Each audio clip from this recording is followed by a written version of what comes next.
السلام علیکم ریڈرز، کیسے ہیں آپ سب؟ امید کرتی ہوں آپ سب خیر و عافیت سے ہوں گے۔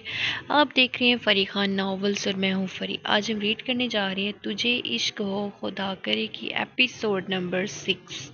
اگر آپ کو میری ویڈیوز اچھی لگے تو چینل کو لائک شیئر اور سبسکرائب کرنا مت بھولیے گا، کیونکہ اسٹوری لکھتے ہوئے بہت بہت بہت محنت درکار ہوتی ہے اور ڈیلی روٹین سے ہٹ کر بہت ٹائم سپینڈ کرنا پڑتا ہے۔ سو بنا دیر کیے اسٹارٹ کرتے ہیں آج کی ویڈیو۔ تجھے عشق ہو خدا کرے فری خان قسط نمبر 6۔ جنوری کے مہینے میں بھی اس کے سینے میں آگ کا الاؤ دہک رہا تھا، اس کا بس نہیں چل رہا تھا، نہیں تو وہ پوری دنیا کو تہس نہس کر دیتا۔ نہ جانے اس میں اس قدر بھڑاس کہاں سے پیدا ہوئی، جس کو ٹھنڈا کرنے کے لیے اس کے پاس گناہوں کے دلدل میں دھنسنے کے علاوہ کوئی دوسرا راستہ نہیں تھا۔ یہ تو علیحدہ بات تھی کہ وہ پہلے سے ہی دین سے متنفر ہو چکا تھا، لہٰذا اس نے سوچا کہ ایک معمولی سی لڑکی کی خاطر میں کیوں اپنا دل جلاؤں۔ میں خود سے عہد کرتا ہوں اس لڑکی کو ایک دن اپنے قدموں میں ڈھیر ضرور کروں گا۔ یہ ضامن شاہ کا اس کے ساتھ وعدہ رہا۔ اب وہ اپنے کمرے کی طرف بڑھا اور ایک بار پھر فریش ہونے کی غرض سے واش روم میں گھسا اور ٹھنڈا یخ پانی اپنے دہکتے ہوئے جذبات پر ڈال کر انہیں ٹھنڈا کرنے کی کوشش کی، لیکن اس کے باوجود ناکام رہا۔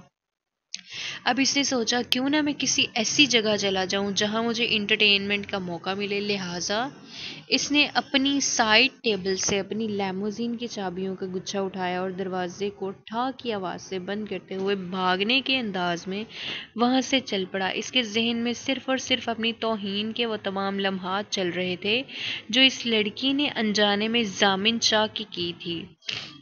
گاڑی کا دروازہ کھولتے ہی گاڑی میں گھسا اور فل سپیڈ میں گاڑی کو دوڑانے لگا۔ دوڑاتے دوڑاتے پہلے تو کافی دیر وہ سڑکوں پر بلا مقصد ادھر ادھر گردش کرنے لگا، اس کے بعد سوچتے ہی سوچتے نہ جانے اس کی گاڑی کب ڈانسنگ کلب کے باہر آ رکی، جس پر نصف شب کے وقت امیر باپ کی بگڑی اولادیں اپنے ماں باپ کی عزت کو سرے عام نیلام کرتی پھرتی ہیں، جس میں لڑکے اور لڑکیاں زیادہ تعداد میں شامل تھی۔ وہ جیسے ہی کلب میں انٹر ہوا تو نیم تاریکی نے اس کا استقبال کیا، جہاں پر لاؤڈ میوزک کے شور میں نوجوان لڑکے اور لڑکیاں جوانی کی مستی میں چور اور شراب کے نشے میں مدہوش ہو کر ناچنے میں مصروف تھے۔ وہ جیسے ہی وہاں پر پہنچا تو ایک بے حد بولڈ قسم کی لڑکی نے اس کی گردن میں اپنی باہوں کو پھیلایا اور بولی، "ہے ہینڈسم، ہاؤ آر یو؟" وہ لڑکی جو کہ نیم برہنہ لباس میں ملبوس تھی، جس نے ویسٹرن سٹائل کا بے حد تنگ ٹاپ زبطن کیا ہوا تھا، نیز اس کی گوری چٹی ٹانگیں بالکل برہنہ تھی جو کہ کسی بھی مرد کو گھائل کر سکتی تھی۔ ضامن شاہ کو بھی آج کسی نئے جسم کی تلاش تھی، لہٰذا اس نے بھی اس لڑکی کی آفر کو نہیں ٹھکرایا بلکہ اس کو ایک زوردار جھٹکے سے اپنے قریب کیا، یہاں تک کہ وہ بے جان کلی کی طرح ضامن شاہ کے سینے سے جا ٹکرائی۔ کیونکہ وہ لڑکی بھی شراب کی مستی میں چور تھی، لہٰذا ضامن شاہ نے بھی اپنے ہاتھ میں ایک وائن گلاس تھاما اور چیئرز کرتے ہوئے اپنا گلاس اس حسینہ کے گلاس سے ٹکرایا، جو کہ اس لڑکی کے لیے بہت ہی سعادت مندی کی بات تھی۔ وہ اس بات سے قطعاً ناواقف نہیں تھا کہ اسلام میں یہ سب کچھ حرام ہے، لیکن اس کے باوجود بھی وہ اس سب کے نشے کا عادی ہو چکا تھا۔ اس کے لیے کسی بھی لڑکی کی ویلیو سوائے ایک ٹیشو پیپر کے اور کچھ نہیں تھی، لہٰذا جو بھی وہ اس کے قریب آئی تو وہ اس پر جھکتا ہوا اسے کلب سے ملحقہ ایک کمرے میں لے گیا، جہاں پر ہر شب نوجوان لڑکے اور لڑکیاں اپنی جوانی کو بھرپور طریقے سے برباد کیا کرتے تھے۔ ضامن شاہ آج ایک درندہ بنا ہوا تھا۔ ضامن شاہ اس موقع پر بھی اس کو رہ رہ کر حور کی بقول اس کی بدتمیزی یاد آنے لگی اور اپنی توہین آمیز لمحات ستانے لگے، یہاں تک کہ آج وہ ایک اور گناہ اس لڑکی کی قربت میں جا کر چکا تھا، لیکن اس کو اس بات پر کوئی پچھتاوا نہیں تھا۔ اب تک ضامن شاہ میں موجود درندہ کسی حد تک ٹھنڈا پڑ چکا تھا۔ اب وہ دونوں اپنے اپنے ڈریسز دوبارہ پہننے لگے اور وہ بھاگتی ہوئی ضامن شاہ کے سینے سے جا لگی تو ضامن شاہ نے اسے "ہے سلی گرل" پر ایک دھکا دیا کہتے ہوئے اور بولا، "are you out of girl? Are you out of your mind? What are you doing?" اور وہ کو اس بات کی خوش فہمی تھی کہ اگر وہ ضامن شاہ کو ایک بار حاصل کر لے گی تو اس کے دل و دماغ پر اپنا قبضہ جما لے گی، لیکن شاید یہ اس کی سب سے بڑی غلط فہمی تھی۔ وہ حیرت سے بولی کہ کس قسم کی باتیں کر رہی ہو تم؟ ابھی ہم نے ایک دوسرے کے ساتھ ایک بہت پیارا اسپینڈ کیا ٹائم، اتنی جلدی تم بھول بھی گئے؟ میں نے اپنی زندگی کا بہت قیمتی ٹائم تمہارے ساتھ اسپینڈ کیا۔ جبکہ وہ طنزیہ مسکراہٹ چہرے پر سجائے بولا، اگر یہ بات ہے تو اس کے لیے میں تمہیں تمہاری اوقات سے بڑھ کر قیمت دوں گا۔ یہ کہتے ہی اس نے اپنی جیب سے چیک بک نکالی اور ایک بلینک چیک سائن کرتا ہوا اس کے منہ پر دے مارا۔ اور وہ پہلے تو ضامن کی مسکراہٹ میں کھو گئی، لیکن وہ یہ نہیں جانتی تھی کہ یہ ضامن کی نہیں بلکہ اس میں موجود ایک درندے کی مسکراہٹ ہے، جو صرف اپنا مقصد پورا ہونے کے بعد اس نے پاس کی تھی، جبکہ اس کے گالوں پر موجود ڈمپل عروہ کو گھائل کر چکے تھے۔ جیسے ہی عروہ نے اپنے جسم کی قیمت ضامن شاہ سے وصول کی تو بہت ہی چپکو انداز میں اسے لپٹنے لگی، لیکن ضامن شاہ بولا کہ تم اپنی رات کی قیمت مجھ سے اپنی اوقات سے زیادہ لے چکی ہو۔ ضامن شاہ کسی کو بھی حق نہیں دیتا کہ وہ اس کی مرضی کے بنا اپنی فنگر سے بھی ضامن شاہ کو چھوئے۔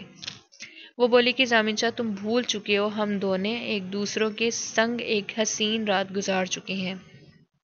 وہ دوبارہ مسکرایا، لیکن اس بار اس کی مسکراہٹ میں بھی اس کا درندہ پن شامل تھا، اور مسکراتے ہی اس نے اپنے ہاتھ کو آگے بڑھایا اور عروہ کی گردن کو ایک جھٹکے سے پکڑ لیا، یہاں تک کہ وہ کھانسنے لگی۔ کھانستے کھانستے وہ کچھ کہنے کی کوشش کر رہی تھی لیکن بول نہیں پائی۔ ضامن شاہ نے اب اس کو چھوڑا اور بولا کہ خبردار، آئندہ کے بعد تم میرے راستے میں آئی میں تمہیں جانتا نہیں اور تم مجھے نہیں جانتی، انڈرسٹینڈ؟ عروہ کا جیسے ہی سانس بحال ہوا تو وہ بولی کہ you bloody best, how day you, تمہاری جرت کیسے ہوئی کہ تم نے میرا فائدہ اٹھایا اور پھر مجھے دودھ میں سے مکھی کی طرح نکال دیا۔ ضامن شاہ نے اب کی بار اس کی کسی بھی بات کا جواب دینا ضروری نہیں سمجھا اور پراپر ڈریس اپ ہوتے ہی وہاں سے نکل گیا، جبکہ عروہ پیچھے کڑتی ہی رہ گئی۔ ضامن شاہ اب اپنے گھر کی طرف روانہ ہو چکا تھا۔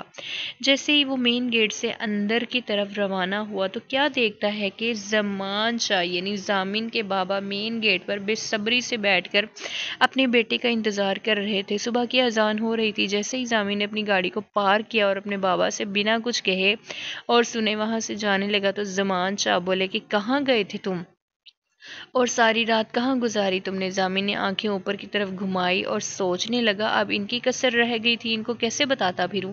بولنے لگا ڈیڈ پلیز آپ اپنے کام سے کام رکھا کریں، بہتر ہوگا آپ میرے معاملات میں دخل اندازی نہ کیا کریں، کیونکہ مجھے یہ بات ہرگز نہیں پسند کہ میرے میٹرز میں ایکسیپٹیبل کوئی بھی بات مجھے ایکسیپٹیبل نہیں کہ کوئی بھی میرے میٹرز میں انٹرفیئر کرے، آپ بھی نہیں۔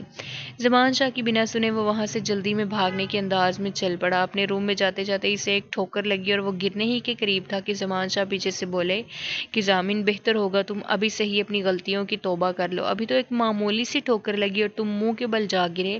سوچو اگر کل کو خدا تمہیں کسی ایسی اذیت میں مبتلا کر دے جس سے نکلنا تمہارے بس سے باہر ہو تو سوچو کیا کرو گی تم؟ وہ جانتے تھے ان کا بیٹا فی الحال شراب کے نشے میں مست ہے، وہ صرف اور صرف اپنے بیٹے کی ہدایت کے لیے اللہ سے ہی دعا مانگ سکتے تھے، اس کے علاوہ ان کے بس میں اور کچھ نہیں تھا۔ ضامن ایک طنزیہ مسکراہٹ اپنے بابا کی طرف اچھالتا ہوا وہاں سے چل پڑا۔ زمان شاہ سر جھٹکتے ہی رہ گئے۔ اب دھیرے دھیرے کرتے وہ اپنی ویل چیئر کا رخ اپنے کمرے کی طرف موڑتے ہوئے اپنے کمرے میں چلے گئے۔ ضامن شاہ جیسے ہی اپنے کمرے میں گیا تو اوندھے منہ بیڈ پر گرنے کے انداز میں لیٹا اور کب نیند کی وادی دیوی اس پر مہربان ہوتی چلی گئی وہ سو گیا، اس کو پتہ بھی نہ چلا۔ 10 بجے جیسے ہی الارم کی آواز آئی اور وہ اٹھا تو ہر کوئی ناشتہ کر کے اپنی اپنی ڈیوٹی کے لیے جا چکا تھا۔ خاص طور پر جیا آج بہت لیٹ ہو چکی تھی کیونکہ ضامن شاہ ہی اسے چھوڑنے کے لیے جایا کرتا تھا، لیکن آج وہ ابھی تک خود ہی سویا ہوا تھا۔ کسی میں بھی اتنی ہمت نہیں تھی کہ وہ ضامن شاہ کو بیدار کر سکے۔ جیا بھی اپنے برو کے غصے سے بہت ڈرتی تھی، لہٰذا اس نے بھی سوچا کہ شاید برو کی طبیعت بہت کچھ نہ ساز ہو۔ ہیلو ایوری باڈی کہتے ہوئے وہ ڈائننگ ہال میں انٹر ہوا اور اپنی کرسی کو ٹیبل سے پیچھے گھسیٹتے ہوئے براجمان ہو گیا۔ زمان شاہ نے تو اس کی گریٹنگز کا کوئی جواب نہ دیا، لیکن آغا جان بولے آؤ آؤ میرے شیر، کیسے ہو تم؟ آج اتنی دیر کیوں لگا دی آنے میں؟ وہ بولا کہ آغا جان بس ایسے ہی، اور دھیرے سے مسکرانے لگا۔ جیا دیکھ رہی تھی اس کے برو کی مسکراہٹ کس قدر حسین ہے، خاص طور پر جب اس کے بھائی کے گال پر ڈمپل پڑتے تھے، لیکن اس کے برو کی نیلی آنکھوں کے ڈورے ہمیشہ ہی سرخ رہا کرتے تھے، شاید نیند کی کمی کی وجہ سے ایسا تھا یا اس کے علاوہ۔ جیا کچھ سوچنا بھی نہیں چاہتی تھی، اس نے اکثر آغا جان اور بابا جان کے منہ سے اپنے برو کے لیے اس قسم کی باتیں سنی تھی جو کوئی بھی بہن اپنے بھائی کے لیے قبول نہیں کر سکتی۔ اب وہ سوچنے لگی کہ برو کی لائف میں کوئی ایسی لڑکی آنی چاہیے جو برو کو سمیٹ کر رکھے، برو کے ہر دکھ کو اپنا دکھ کہے اور اپنی محبت سے برو کی دنیا کو اجاگر کر دے. کیسی ہونی چاہیے وہ لڑکی؟ وہ سوچنے لگی اور پھر اس کے ذہن میں ایک آئیڈیا آیا. بولی کہ ایسی لڑکی ہونی چاہیے جو دنیا کی تمام رنگینیوں سے دور ہو، جس میں معصومیت اور محبت کوٹ کوٹ کر بھری ہو. غالباً وہ کوئی اور نہیں، وہ میری حور ہی ہو سکتی ہے. پرفیکٹ کہتی ہوئی ہرے کا نعرہ لگانے لگی، جبکہ آغا جان اور بابا سمیت برو نے اس کی طرف دیکھا اور بولا کہ کیا ہوا پرنسس؟ جیا اب اپنی ہنسی کو چھپانے کی ناکام کوشش کرنے لگی اور بولی کہ کچھ نہیں، بس ایسے ہی اپنی اسٹڈی کے بارے میں سوچ رہی تھی. نظامین شاہ بھی سوچنے لگا اس کا بچپنا کبھی نہیں جا سکتا. حور آج بہت خوش تھی کیونکہ آج یونیورسٹی کے بعد اس کی جاب یعنی اکیڈمی میں اس کا پہلا دن تھا. وہ جیا کو اپنی جاب کے بارے میں بتانا چاہتی تھی، لیکن پہلے سوچ ہی رہی تھی کہ وہ ایسا کون سا بہانہ تلاش کرے کہ اسے جیا کے بھائی کے آفس میں اس کے ساتھ کی گئی انسلٹ کے بارے میں نہ بتانا پڑے. جاری ہے. اگر آپ کو میری ویڈیوز اچھی لگے تو چینل کو لائک، شیئر اور سبسکرائب کرنا مت بھولیے گا. تھینکس. اللہ حافظ.